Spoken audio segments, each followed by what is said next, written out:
Bismillahirrahmanirrahim. Assalamualaikum warahmatullahi wabarakatuh. Salam sejahtera. Salam IPGM KTHO kelas pertama 2025. Salam IPGM Peneraju Pendidikan Kecemerlangan Guru Bertaraf Dunia.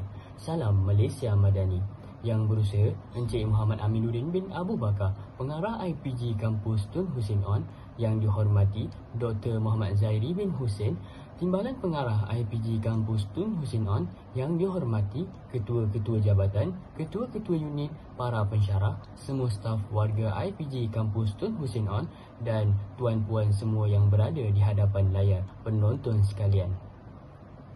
Saya selaku moderator anda pada hari ini, Muhammad Amirul bin Suhaimi dari Option Pendidikan Agama Islam Kelas 2, Ambilan Ogos 2025 IPGM KTHO.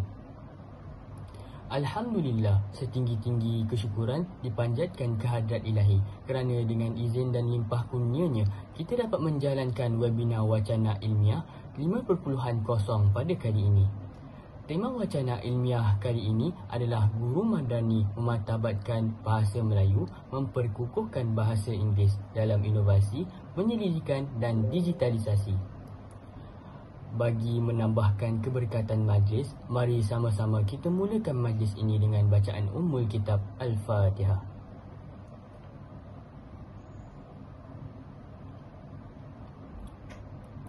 Amin, amin, amin ya Rabbal Alamin. Tuan dan puan yang dihormati sekalian, untuk makluman semua, program wacana ilmiah 5.0 ini merupakan anjuran Jabatan Perancangan, Penyelidikan dan Inovasi IPGM Kampus Tun Hussein On.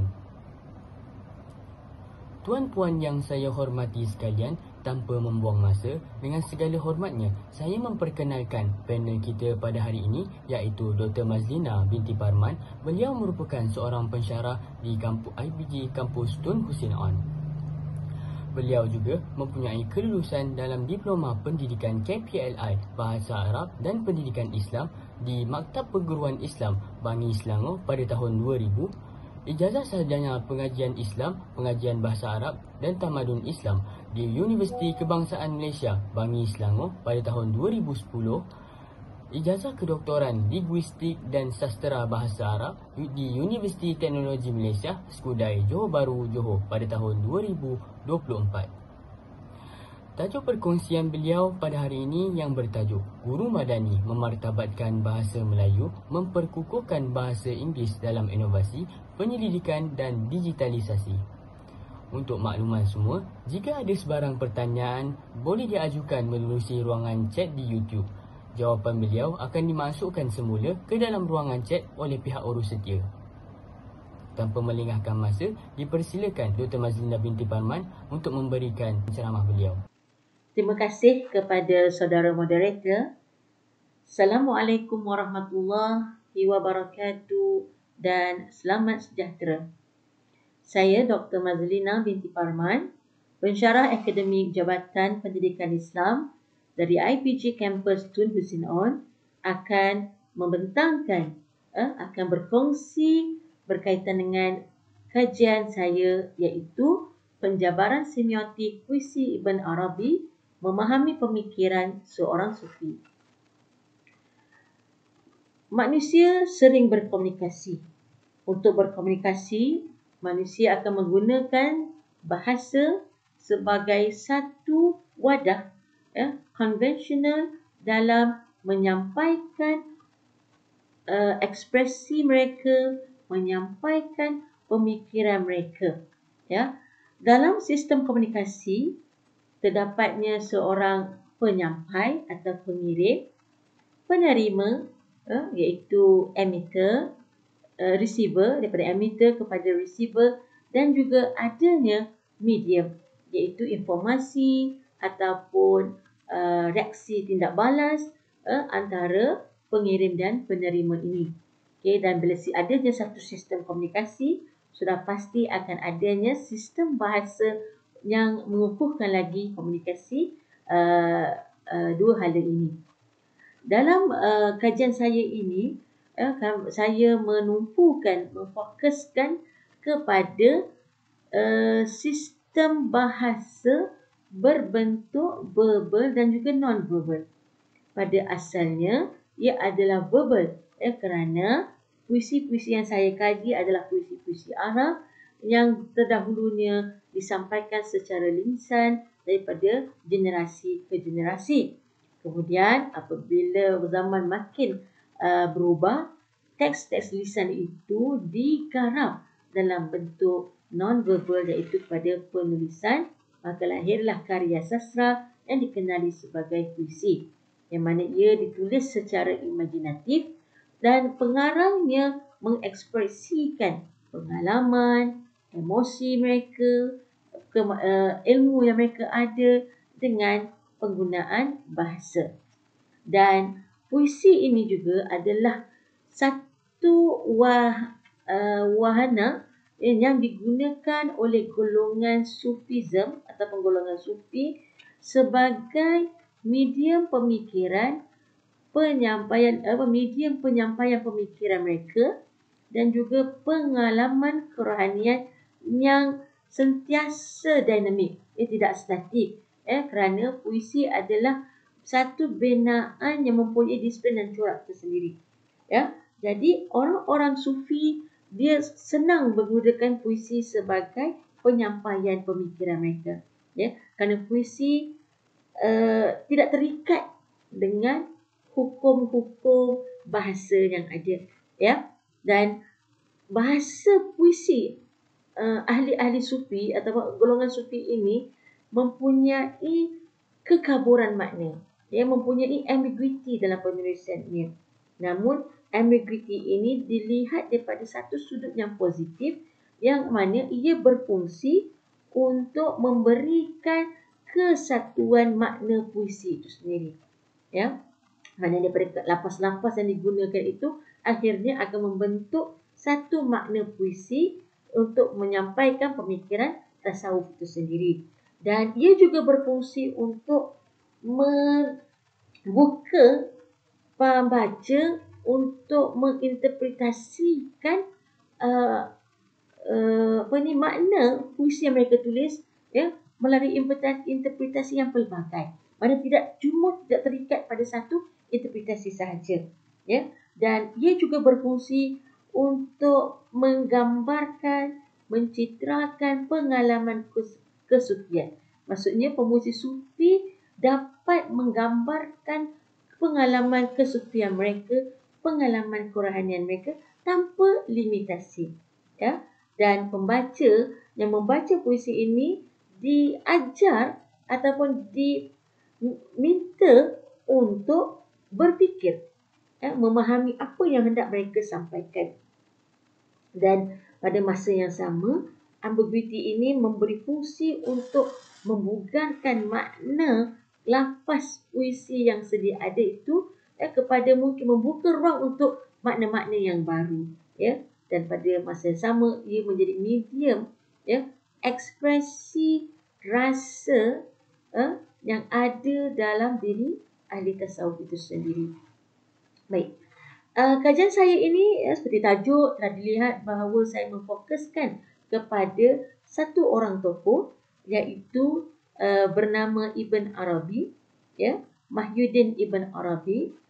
Beliau adalah seorang tokoh Sufi yang dilahirkan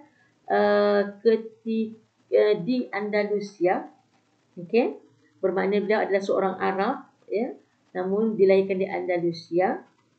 Dikenali sebagai seorang Sufi, seorang ahli falsafah, seorang pemuisi ataupun penyair, seorang legenda dalam tasawuf itu sendiri, di mana dia disifatkan juga sebagai salah satu guru kerohanian yang besar pada zamannya, dan dia telah menulis lebih daripada 800 penulisan berkaitan dengan ilmu tasawuf, dan kajiannya, pengaruhnya masih lagi ada sehingga kini, sama ada di dunia barat ataupun di dunia timur.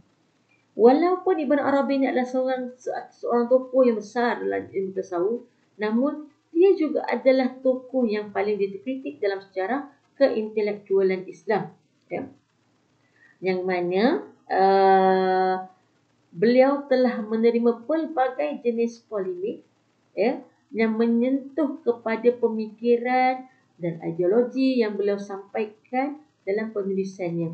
Sehingga kan terdapat 3 golongan ilmuwan yang mempunyai pandangan yang berbeza kepada Ibn Arabi ini sendiri. Segolongan ilmuwan ini seperti Al-Biqai, Ibn Al-Ahdal dan sebagainya melihat penulisan Ibn Arabi ini adalah penulisan yang menyesatkan, yang boleh menyesatkan orang-orang Islam. Terutama difokuskan kepada penulisan beliau dalam kitab beliau yang bertajuk Khusus Al-Hikam. Dan terdapat satu lagi golongan yang melihat Ibn Arabi ini sebagai seorang yang mempunyai hasil penulisan kerohanian yang sangat hebat. Ini merujuk kepada pandangan Ali Asy'arani dan juga Al-Fairuz Zabadi, dan ada beberapa lagi yang saya nyatakan adalah 2 orang ini sahaja di sini. Mereka adalah golongan yang melihat kehebatan bahasa yang ada pada Ibn Arabi. Dan terdapat golongan yang terakhir, golongan ketiga ini, yang mengambil jalan neutral, tidak menyesatkan Ibn Arabi dan tidak pula melihat penulisan Ibn Arabi ini adalah penulisan yang sangat baik pada sudut kerohaniannya. Namun golongan yang ketiga ini seperti Al-Manawi dan Syaukani melihat bahawa penulisan Ibn Arabi ini hanya perlu dibaca atau dibolehkan untuk dibaca, dikhususkan kepada golongan tertentu sahaja. Mana masyarakat awam seperti kita tak digalakkanlah untuk membaca penulisan-penulisan Ibn Arabi ini, khawatir sekiranya tidak faham dengan apa tulisnya akan menyebabkan kepada kesesatan. Baik. Dan kehebatan Ibn Arabi ini dalam bidang bahasa dan juga dirinya yang terdedah, yang menerima pelbagai pemikiran, kerana kita lihat dia dilahirkan daripada Andalusia. Ketika itu zaman Abbasiyah sedang berlangsung pada waktu itu. Berlakunya penterjemahan dan penterjemahan dalam penulisan-penulisan kitab-kitab Greek, kitab-kitab Yunani, pemikiran-pemikiran falsafah Aristotle, Plato dan sebagainya meresap masuk pada pemikiran tasawuf pada waktu ini. Jadi Nish berpendapat kehebatan Ibn Arabi ini melalui pemikiran-pemikiran yang berbagai dan penguasaan dia yang tinggi dalam bahasa itu sendiri menyebabkan penulisannya kadang-kadang mudah dipahami, kadang-kadang berubah kepada sesuatu yang perlu kepada pemahaman yang lebih. Baik, dan penggunaan bahasa dia ni adalah berdasarkan zauq, iaitu berdasarkan rasa, dan apabila berdasarkan rasa maka sukar untuk disampaikan kerana keterdahadan bahasa yang ada pada para pembaca. Jadi timbul di sini bahasa itu adalah satu tanda atau satu tanda yang digunakan untuk komunikasi.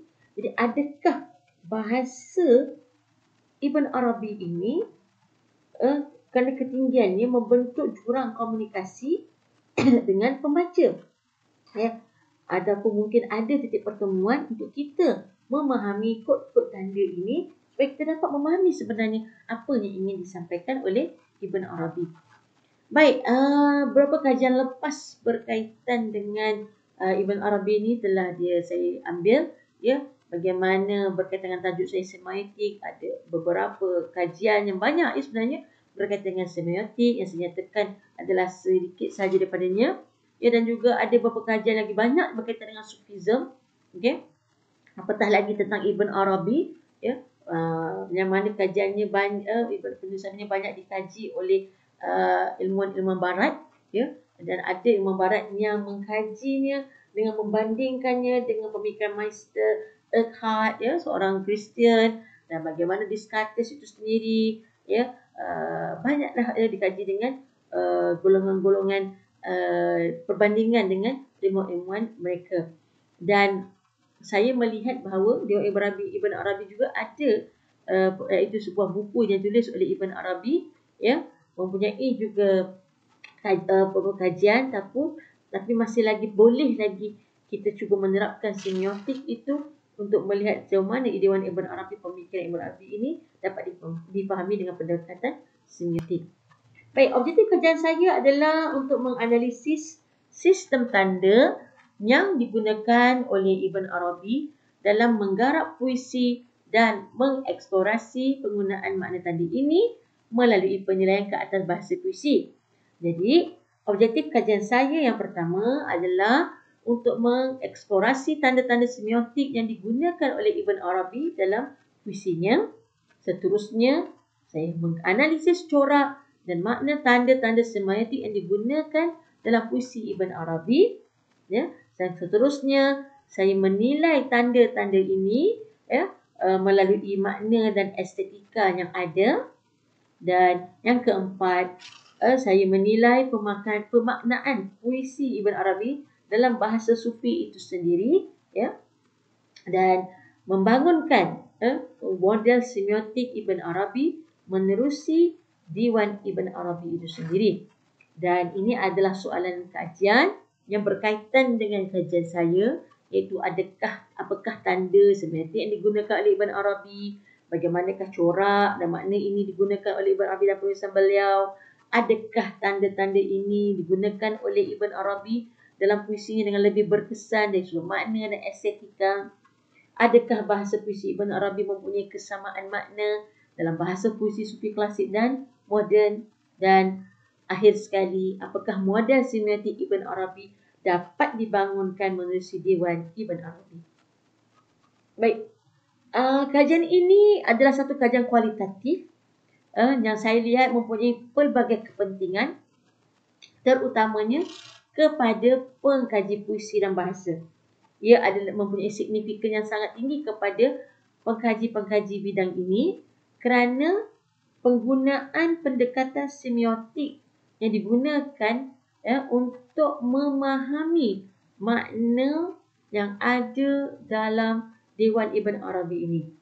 Apabila kita dapat memahami maknanya, pada masa yang sama, ia akan memberikan kefahaman terhadap konteks budaya manusia dan ideologi masyarakat pada waktu itu. Yang kedua, saya melihat kajian ini sangat mempunyai keupayaan untuk menanggapi hubung kait antara elemen-elemen yang ada dalam puisi itu sendiri.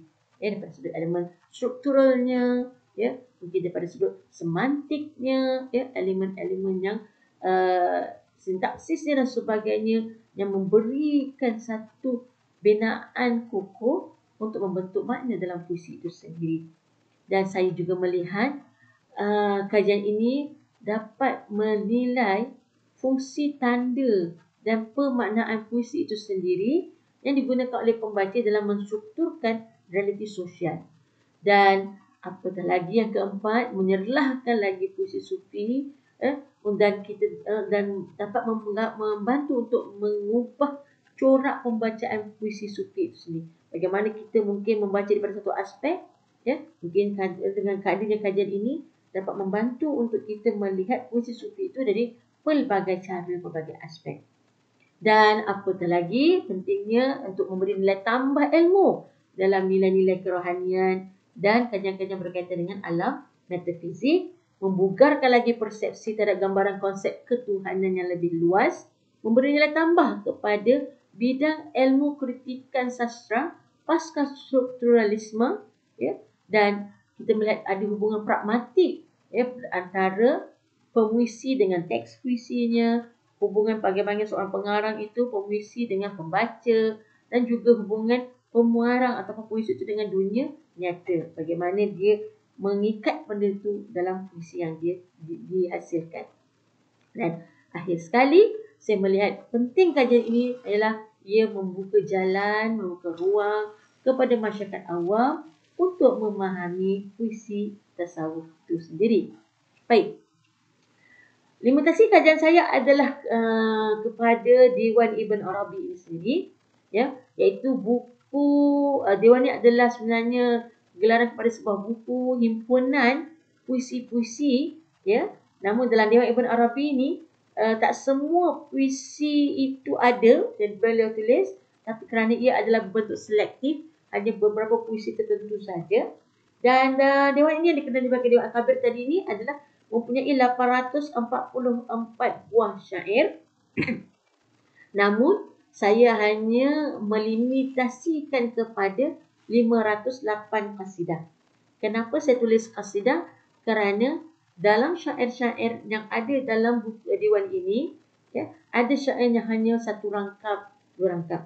Untuk memahami pemikiran seseorang itu, kita perlu merujuk kepada syair-syair ataupun puisi-puisi yang melebihi 7 rangkap. Yang lebih banyak daripada 7. Dan apabila syair ini lebih daripada 7 rangkap, 7 diksi, maka ia dipanggil sebagai qasidah.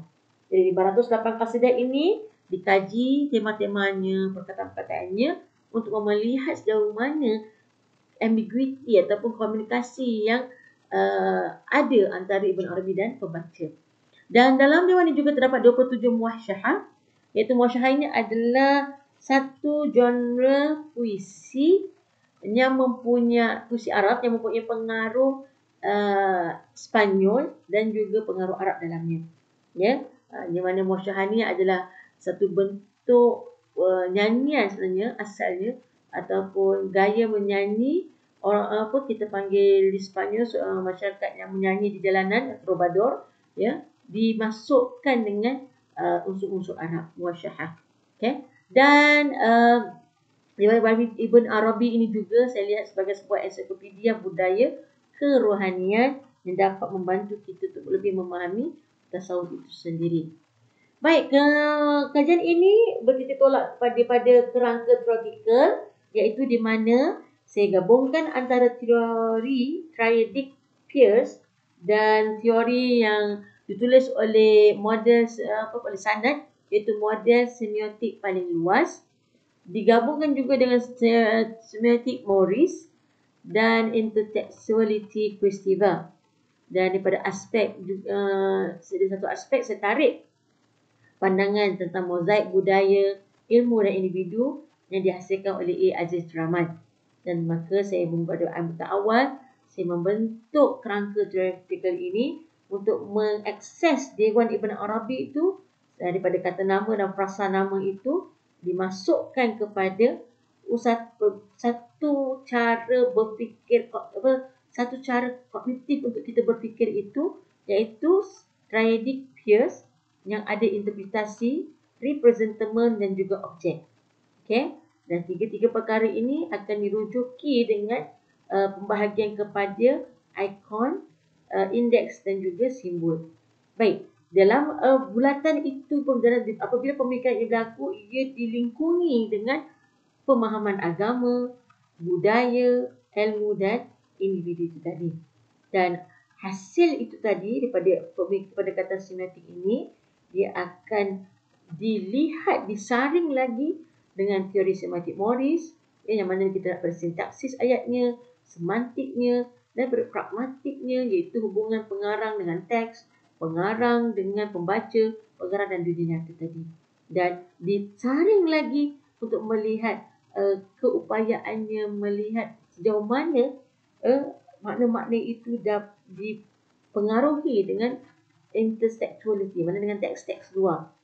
Dan intertextuality ni saya ambil daripada Kristeva tadi, ya, yang mana dia melihat adanya pengaruh hubungan hypoteks dengan hypertext daripada dalam dan luar, ya, dan digabungkan dengan 6 elemen intertextuality dalam Arab itu sendiri, sastra Arab yang kita kenal sebagai At-Tanas. 6 elemen ini dimasukkan sekali dalam intertextual ini. Contoh 6 elemen ini adalah seperti syair dengan syair dan sebagainya lah dalam sastra Arab itu sendiri. Baik. Dan tak lengkap teori theoretical tadi, perlu pada konseptual juga. Konsep-konsep tasawuf ini diambil dari mana? Saya rujuk kepada penulisan Ibn Arabi sendiri, iaitu daripada magnum opusnya bertajuk Futuhatil Makkiyah, dan juga buku kontroversinya itu daripada Fususul Hikam, ya, yang mana juga saya lihat konsep-konsep tasawuf itu daripada Abu Sarraj, Al-Qushari dan At-Tusi serta juga Imam Al-Ghazali. Dan di mana puisi sufi itu pula, kajian-kajian puisi sufi, pemikiran puisi sufi, sifat-sifat karakteristik saya cuba dapatkan daripada Al-Awadi dan penulisan Al-Faruqi, yang mana bertasawuf itu tadi, pemikiran tasawuf saya keluarkan kepada dua, iaitu zahir dan batin. Ya, Ibn Arabi melihat berdua aspek ini, di mana keturunan akidah itu adalah perlu dan diletakkan kat situ pemikiran beliau wahdat al-wujud dan insan, terhasillah seorang manusia yang sempurna, ya, insan kamil. Dan daripada sudut zahirnya ada maqam dan ahwal. Maqam daripada ilmu, amal, khauf, wara' dan ikhlas. Ahwal daripada mudawamah, iaitu berterusan, mawaddah, kasih sayang, muhasabah, bagaimana dia sentiasa memperbaiki diri dia, mujahadah, berusaha untuk kebaikan, muraqabah, merasa dirinya sentiasa diperhatikan oleh Allah Ta'ala, dan akhir sekali musyahadah. Dan itu berlaku juga pada batin. Cuma pada maqam batin itu sendiri adanya ditambah kepada takhalli, tahalli. Takhalli itu yang meninggalkan perkara-perkara yang boleh merosakkan diri, ya, dan tahalli kita dihiasi diri itu dengan sifat-sifatnya disukai, digemari oleh Allah Subhanahu Wa Taala. Okay? Dan itu membentuk, konseptual ini membentuk kepada asas tema puisi Ibn Arabi yang saya kaji. Baik. Ini adalah beberapa surutan literature yang berkaitan. Ya, pentingnya saya menerangkan di sini adalah beberapa itu mesti berkaitan, ada penerangan berkaitan dengan tasawuf, bagaimana hubungan tasawuf dengan puisi, ya, bagaimana daripada sudut perkembangan ilmu tasawuf itu, puisi tasawuf itu bagaimana, ya, sejarah perkembangannya bermula daripada zaman Rasulullah sendiri, ya, apabila Hasan bin Sabit menyatakan puisinya, ya, menyatakan persetujuan itu oleh Rasulullah, ya, pada waktu itu tak dikenali sebagai puisi sufi lagi, tapi hanya dikenal sebagai puisi keagamaan, berbentuk keagamaan. Masuk ke zaman Bani Umayyah, makin lama makin mula ada kelihatan genre puisi sufi itu, ya, apabila masuk ke zaman Umayyah, timbulnya pada waktu zaman Hasan Al-Basri, ya, Rabi'atul Adawiyah telah mula menghasilkan puisi-puisi yang berbentuk cinta Tuhan, ya, ma'rifatullah dan sebagainya, sehingga melalui pada zaman Abbasiyah, dan melalui kepada Andalus itu sendiri, bagaimana puisi sufi ini ditulis sebagai salah satu cara juga untuk menentang kemasukan tentera-tentera daripada sudut politiknya, ya, tentera-tentera Mongolia untuk ketika kejatuhan pada Abbasiyah dan sebagainya lah. Jadi tema-tema puisi sufi waktu itu mula berkembang daripada 2-3 kepada 4-5 dan sebagainya. Jadi ini adalah apa dia karakter puisi-puisi dan sebagainya, nilai estetik, ya. Dan saya juga menyatakan juga beberapa teori semiotik dalam kajian saya ini. Yang saya ambil adalah teori semiotik Peirce yang mengkaji cara berfikir kognitifnya, bagaimana kita nak memahami satu makna melalui proses triadic Peirce itu sendiri, ya. Dan bagaimana intertextuality itu perlu ada, ya, dan juga aliran keagamaan yang ada dari semiotik ini, dan juga keseseraan, ya, kajian-kajian berkaitan dengan sastra dan semiotik. Dan penting juga, ya, dalam literatur saya menerangkan latar belakang siapakah tokoh kita Ibn Arabi ini, ya, daripada usia bilakah dia mula mendapat pemikiran tasawufnya dan apakah pemikiran-pemikirannya. Baik, beralih kepada metodologi kajian saya. Kajian saya ini adalah sepenuhnya kajian kualitatif, iaitu analisis kandungan, ya, yang mana teks primer saya adalah Diwan Ibn Arabi, ya. Namun saya ada beberapa teks sekunder saya untuk membantu saya memahami pemikiran Diwan Ibn Arabi seperti Futuhat Al-Makkiyah, Khusus Al-Hikam, Lataiful Ruhiyah dan sebagainya, yang mana teks ini mencari tema-temanya. Bagaimana saya mencari tema ini, data kualitatif ini, ya, saya untuk mencari tema saya merujuk kepada objektif yang terkandung dalam data kualitatif itu, iaitu objek pertama, kedua, ketiga dan keempat. Dan untuk mencapai empat objektif ini, data-data utama itu melalui proses analisis menggunakan instrumen analisis dokumen, ya, dan melalui analisis semiotik dan juga analisis intertextuality, ya. Ketika proses analisis ini berlaku, pada masa sama wujudnya berlakunya induktif dan diduktif dalam mengeluarkan tema-tema dan perkataan yang dikaji. Dan untuk mengeluarkan tema-tema itu, ya, saya menggunakan 6 langkah, ya, iaitu dengan pertama mengumpul dan menyorot data kajian tersebut.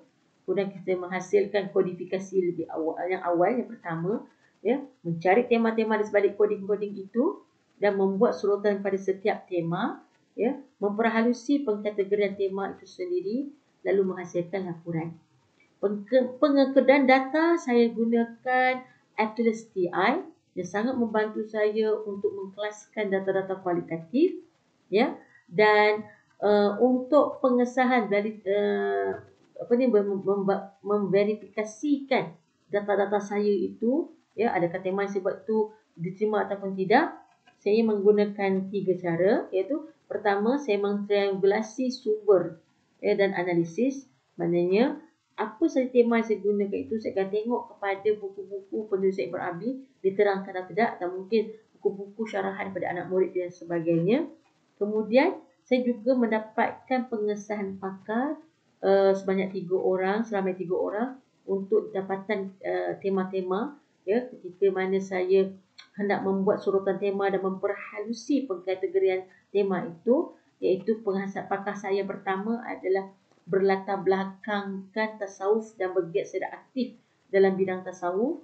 Pakar saya yang kedua adalah dia adalah orang yang berlatar belakangkan kesusastraan Arab, dan pakar saya ketiga adalah orang yang berlatar belakangkan bahasa Arab dan juga usuluddin itu sendiri. Dan ketiganya saya menggunakan peer review daripada seangkatan pembelajar dengan saya pada bahasa Arab itu sendiri dan juga bahasa Melayu lah.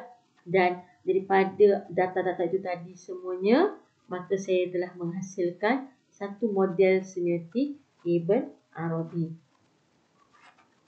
Baik, ini adalah dapatan kajian yang mana saya nak mengeksplorasi tanda-tanda semiotik digunakan oleh Ibn Arabi yang puisinya, ya, dan dalam semua tanda keseluruhan 508 kasidah tadi, saya menjumpai tanda-tanda sebanyak 5,056 tanda, yang mana 2,351 tanda itu adalah tanda ikon, 1,460 adalah tanda indeks, 1,245 adalah tanda simbol bagi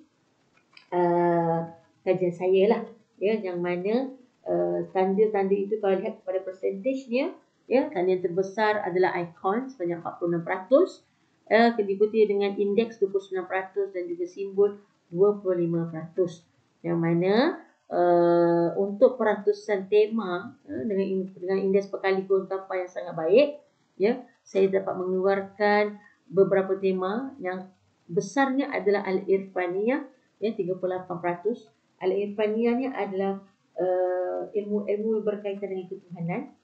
Kemudian merujuk kepada yang lain adalah Maqamat dan Ahwal, iaitu tema ini merujuk kepada keadaan seorang sufi, ya, dalam mendekati Tuhan itu bagaimana, ya. Makin dekat dia telah mencapai satu martabat taubat dan sebagainya. Okay? Baik. Baik, dapatan kajian masih lagi daripada dalam bahagian dapatan kajian, ya, yang mana kalau lihat pada ikon, saya keluarkan ada ikon konkret dan kata nama abstrak, ya. Ikon ni lebih merujuk kepada tanda yang berkaitan dengan seseorang lah, ya, yang mana dalam Ibn Arabi, penulisan Ibn Arabi, kata nama abstrak sangat tinggi kerana kata nama abstrak ini merujuk kepada nama-nama Allah, nama-nama Tuhan yang kita hafal lah, ya. Jadi bila banyak menyebut Al-Alim contohnya, Al-Muhaimin, ya, sebab itulah kata nama abstrak sangat tinggi, ya. Ya, kata nama konkret lebih kurang daripada perkara-perkara berkaitan dengan makanan, minuman dan sebagainya lah. Kemudian untuk indeks juga adalah perkali kelengkapannya sangat adalah baik, ya, dan dapat dilihat di situ yang paling besar adalah penceritaan Ibn Arabi tentang ahwal salik, iaitu keadaan seorang sufi dalam perjalanan dia mencari Tuhannya. Okay? Kemudian barulah ada simbol, yang mana paling besar sekali simbol digunakan adalah simbol kata nama konkret. Okay, banyak disebut dia sebagai satu perumpamaan, ya, misalan untuk menggambarkan yang abstrak. Dan untuk intertekstualiti, perasu tertinggi adalah 72% daripada Al-Quran. Dan apabila Al-Quran itu digunakan dengan sangat banyak dalam sebuah dewan, itu menunjukkan bahawa sememangnya penulisan puisi Ibn Arabi ini adalah berbentuk agama, ya. Baik. Jadi kita lihat pada dapatan utama tadi, pada 3 coraknya. Itu corak yang pertama adalah ikon, di mana di dalam ikon ini dibahagi kepada 4, ya, iaitu kita faham ada ikon kekuasaan ilahi, ya, yang diwakili dengan Asmaul Husna, ya, yang mana maknanya menunjukkan ada kualiti hubungan antara wujud ilahi dan makhluk itu sangat tinggi, ya, kerana Ibn Arabi sentiasa menulis tentang nama-nama Allah Ta'ala. Dan ikon kedua adalah berkait dengan utusan Allah, ya, para Nabi dan Rasul, yang mana Nabi Muhammad SAW sudah beberapa kali disebut, ya, menggambarkan kepada unsur ataupun konsep al-insan al-kulli, ya, yang mana manusia itu sempurna sifat, tingkah laku dan mulia. Kemudian dibagi pada ikon ini adalah ilmu Allah, dan ilmu Allah ni merujuk kepada Al-Quran. Al-Quran banyak kali disebut dalam puisinya, ya, iaitu dipahami daripada itu adalah realiti ilmu pengetahuan kembali kepada Al-Alim dan Al-Hayy. Maksudnya ilmu itu semua kembali kepada Allah Subhanahu Wa Taala. Dan untuk corak yang keempatnya, ya, iaitu kemuliaan dan kesucian, yang mana Ibn Arabi kerap menulis nama-nama tempat seperti Al-Bait yang menuju pada Kaabah, Zamzam, yang menunjukkan pada waktu itu kedekatan dia hamba kepada Tuhan, dan menunjukkan impak kerohanian yang sangat tinggi apabila dia ada keterikatan dengan tempat-tempat yang suci ini. Okey, untuk indeks pula, ya, corak indeks lebih kurang 7 corak yang dikeluarkan, iaitu ahwal salik, keadaan seorang salik itu, agama, contoh agama ni berkaitan dengan hari kiamat, ya, ketunggalan Allah, al-kashf, ya, iaitu kashf ni adalah keterbukaan kita pada sesuatu benda yang dihijabkan itu, ya, dan juga ahwal makhluk, ilmu peristiwa dan sifat-sifat Allah Ta'ala. Dan untuk yang ketiga adalah simbol, ya, yang mana simbol alam digunakan sebanyak 573 kali, minuman sebanyak 35 kali, dan minuman ini merujuk kepada arak. Kenapa arak? Kerana orang-orang sufi akan melalui satu kemabukan mistik, dan bagaimana mereka nak menerangkan kemabukan mistik ini, maka mereka menggunakan perumpamaan daripada arak itu tadi. Okey, ada juga, ya, kemudian simbolnya disebut ciri, huruf dan angka. Dan ini adalah intelektualiti tadi, ya, yang mana Al-Quran adalah yang paling besar, ya, dan dalam Al-Quran yang besar ini intelektualiti ini terjadi antara ayat dengan ayat, ya, yang mana dimuatkan di situ kefahaman Ibn Arabi terhadap maksud ayat Al-Quran itu dalam penulisan puisinya. Sebagai contoh saya dapat yang kat sini adalah puisi di bawah, Alhamdulillah la usyriku bihi ahada idh lam yajid ahad siwahu multahada lam yattakhidh kufuwan min khalqihi sanada wa lam yalidhu abun haqqan wala walada, sehingga akhir. Jadi syair itu sendiri adalah pencitraan makna ketauhidan daripada surah Al-Ikhlas. Bagaimana kita lihat tandanya adalah perkataan ahada, lam yajid ahada, lam yattakhiz kufuwan. Kemudian kita ada perkataan lam yalid walada, ya. Kemudian kita ada perkataan lagi al-samada. Itu semua perkataan yang menganjurkan kepada surah Al-Ikhlas, ya. Jadi di situ Ibn Arabi memfokuskan pada sifat yang mulia, Maha memberi ihsan kepada ilahi, yang menunjukkan persandaran dia kepada sifat al-istighna az-zati bagi zat keturunan dan keperluannya. Okay. Dan dalam suiti contoh bersurah, 56 surah dimuat masuk dalam beberapa untaian puisi Ibn Arabi itu sendiri, ya. Contohnya yang paling mudah adalah saya ambil daripada surah Al-Fatihah, di mana ia adalah abstrak kepada isi Al-Quran, ya. Sebab itu Ibn Arabi masukkan dalam penulisan puisinya Alhamdulillahirabbil alamin. Itu menunjukkan tanda itu saja telah menunjukkan kepada itu adalah surah Al-Fatihah. Okey. Hadis dapat 31 hadis, 3 hadis kursi dan baki adalah hadis nabawi, dan ada juga kadang-kadang terletak hadis yang dhaif, kerana Ibn Tasawuf kadang dia ada menggunakan hadis dhaif, ya. Dan an sebenarnya an Abi an Sa'id bin Ubadah, itu semua itu adalah kaedah al-an'anah yang ada dalam hadis lah. Qalu sahabi adalah kata-kata sahabat. Di sini ada 12 kata sahabat yang telah ditemui, dan kata sahabat ini seperti contoh kata Khalid Al-Walid ketika mana beliau memasuki peperangan ketika di bawah pemerintahan Abu Bakar, Islam berperang dengan tentera Rom dan sebagainya lah. Jadi kat situ apa kata dia, inda subayah majul qawm as-sara. Kat situ bila disebutkan dalam puisi Ibn Arabi, dia merujuk kepada kata-kata Khalid Al-Walid, ya, iaitu mereka melalui jalan yang tak pernah dilalui. Okay, merujuk pada peristiwa itulah. Dan dalam puisi itu juga diletakkan puisi hikam, tasawuf dan sebagainya lah. Kata-kata contoh kat sini adalah perkataan itu diambil daripada Mu'allaqah Imru Al-Qais, Tatahawmali Khairul Mu'mili dan sebagainya. Ya.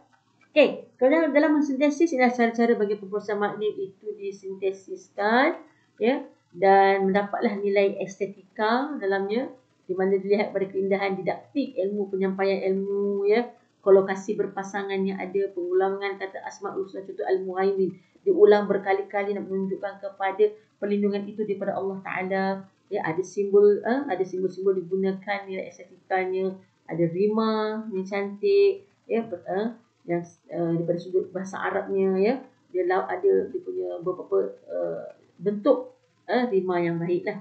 Okey. Jadi ilmu arifani ketuhanan ini ditandai oleh ikon, indeks, simbol yang disertai dengan emosi. Jadi dapatan keseluruhannya kalau lihat di sini lah, ya, dalam puisi Ibn Arabi, dalam diwan Ibn Arabi ini, dari sudut semiotik objek itu sendiri, ya, simbol adalah rendah, tapi yang paling tinggi sekali adalah ikon, ya, dan daripada sudut tema puisi ini, sebanyak-banyak tadi tema dinilai balik, ya, disintesiskan bahawa ini adalah tema terbesar dalam Diwan Ibn Arabi itu, iaitu irfaniyah, hikmah, maqamat ahwal, ma'rifatullah, al-hubul ilahi dan ad-din pertama. Dan ini adalah bagaimana saya memproses makna-makna puisi ini, ya, di mana puisi Diwan Ibn Arabi itu daripada lapas kata, nama dan frasa, ya, saya gabungkan dengan trikotomi pierce itu ataupun trading, ya, segitiga pierce yang ada objek itu dilihat pada ikon, indeks dan simbol, ya, intertekstualiti daripada Al-Quran, hadis, qaul sahabi dan puisi, kemudian nilai, ya, nilai keimanan dan minda yang dinamik. Pemaknaan itu diambil pada amalan, saksiah, pengalaman kesufian itu, maka terhasillah di tengah-tengahnya 6 makna puisi Ibn Arabi. Yang pertama adalah makna konotatif, ya, yang mana merujuk kepada kemuliaan yang ada pada Masjidil Haram sebagai contoh. Kemudian kita ada makna denotasi, iaitu makna literal al-hijab, ya, sebagai penutup al-khab, ciptaan al-im, langit dan nikah, perkahwinan, itulah makna denotasi. Dan wujudnya makna kolokatif, yang mana taurisaina, al-barq, al-khala'una lain adalah kata-kata merujuk kepada susuk tubuh Nabi Musa AS. Walaupun tak disebutkan nama Nabi Musa, tapi apa kata itu merujuk kepada Nabi Musa AS. Ya, samalah juga macam Al-Amin, Mustafa, Al-Bashir merujuk kepada Nabi Muhammad. Keempat, makna reflektif, ya, lafaz Allah itu diulang berkali-kali sebanyak 584 kali, ya, difahami bahawa keterikatan puisi ini dengan Tuhan. Makna afektif, ya, bagaimana emosi itu akan nama Allah berlaku pengulangan yang banyak, ya, menunjukkan rasa kasih sayang dan cinta. Dan makna interpretatif, lafaz hablul warid merujuk pada saraf darah daripada Al-Quran dan sebagainya lah, memberi tanggapan akan kedekatan manusia dan dengan Allah Ta'ala itu sendiri. Dan ini adalah model semiotik Ibn Arabi yang dihasilkan melalui proses semiotik trading peers, indeks, ikon, simbol, iaitu untuk memahami objek itu apa. Dan di dalamnya diletakkan perlu ada pemahaman berkaitan agama, budaya, amalan diri kita sendiri, pengalaman, kesepian, bahasa dan ilmu untuk memahami puisi ini tadi. Maka akan keluarlah di bawahnya itu tema-tema yang ada Dan bertema-tema ini membentuk 6 mana puisi Ibn Arabi bagi menjelaskan hubungan pemuisi dengan teks, pemuisi pembaca dan juga pemuisi dengan dunia nyata. Dan model ini dibina dalam bentuk qindil, iaitu sejenis lampu minyak untuk menunjukkan kepada kita akan cahaya kebenaran ada dalam tasawuf itu sendiri. Dan ini adalah implikasi kajian saya. Apakah signifikannya? Dilihat kat sini besarnya puncak itu kepada Al-Irfaniyah, menunjukkan Dewan Ibn Arabi ini sebenarnya mengandungi banyak tentang aspek-aspek ketuhanan. Dan implikasi kajiannya, inilah pada kajian ini saya melihat pola puisi Ibn Arabi itu bahawa tanda ikon bersifat abstrak ketuhanan sangat tinggi dan indeks ahwal salib tinggi menunjukkan kepada fokus Ibn Arabi itu melalui jalan-jalan kerohanian.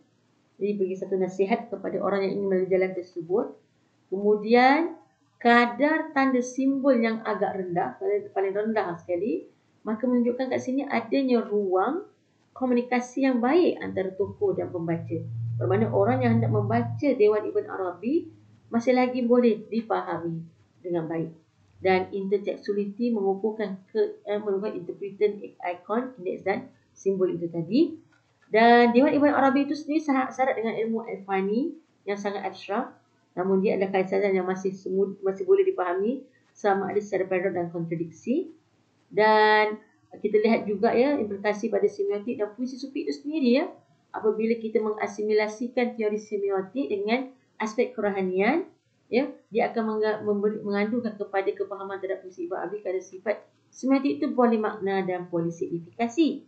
Dan dilihat juga ciri insan sufi dalam Dewan Ibn Arabi ini diidentifikasikan keterikatan dan signifikan antara hamba dan Allah, hamba dan penciptanya.